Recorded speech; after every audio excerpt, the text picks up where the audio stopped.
2017 will go down in history as the year Trump moved into the White House.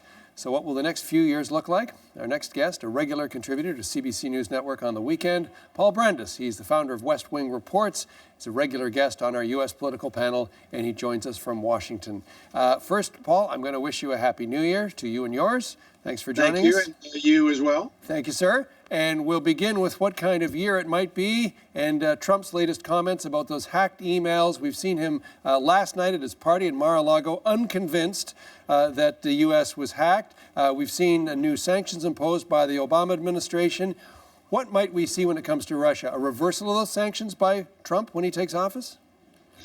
You know, John, I'm so old that I remember when American presidents actually used to support the brave men and women in the CIA rather than denigrate the work they do while praising a leader in the Kremlin. But that is, in fact, the case that we have here. It's nothing short of astonishing.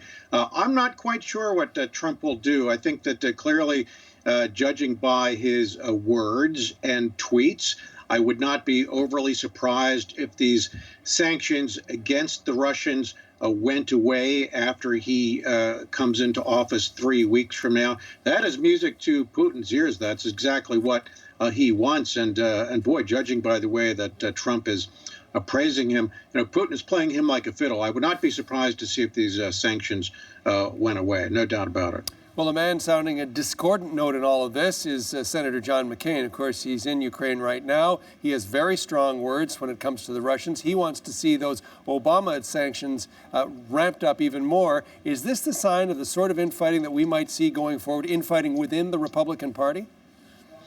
Well, there's no question that Trump's outreach and flattery and, frankly, brown-nosing of Putin has a lot of people in Washington very alarmed, including even in the Republican Party. John McCain, of course, the quite influential chairman of the Armed Services Committee, is one of them. Lindsey Graham of South Carolina, another one. Leading Republicans, and also includes, by the way, Mitch McConnell, the Senate Majority Leader. These are very powerful figures who are very much disturbed by what Trump has been talking about. So, yes, I think this divide between the new White House, the White House to be rather, and the Congress, I think is going to be a story to watch in 2017. Trump keeps talking about the need to bring people together and act as one. I think what he really means by that, John, is do what I say. And these Republicans on the Hill, I don't think are going to have any part of it.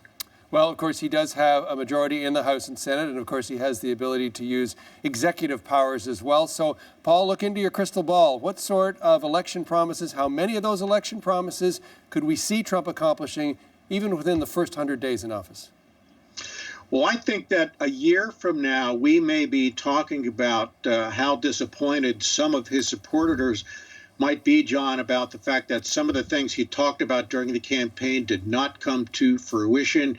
If you look at, for example, what he has laid out for these first 100 days, there's no mention of this wall on the Mexican border, for example. That has been pushed way down the to-do list. I think we're going to see things like tax reform, doing something about Obamacare. There's no question that he wants to get rid of at least portions of that. The problem with politicians, though, it's really hard to take things away from people. And we're talking about 20 million Americans or so who now have health care, sometimes for the very first time in their lives. A politician can't come in and take that away. You've got to replace it with something. And that's the big question mark. What will he replace Obamacare with? I think these are big question marks that have really yet to be answered. So it's things like that. It's also tax reform.